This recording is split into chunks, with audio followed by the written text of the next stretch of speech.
प्रेमविवाहानंतर धर्मांतरासाठी बळजबरी, नाशिकमध्ये धक्कादायक प्रकरण।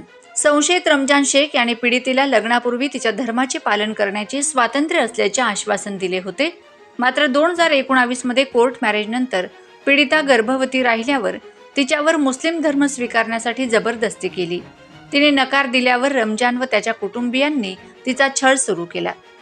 पतीसह 6 जणांविरुद्ध आरोप। अंबड पोलिसांनी रमजान शेख, त्याची आई नसीम शेख, भाऊ जमीर, समीर, हुजर शेख आणि बहीण निलोफर शेख, तिचा नवरा शकील शेखसह यांच्या विरोधात विविध कलमांनुसार गुन्हा दाखल केलाय।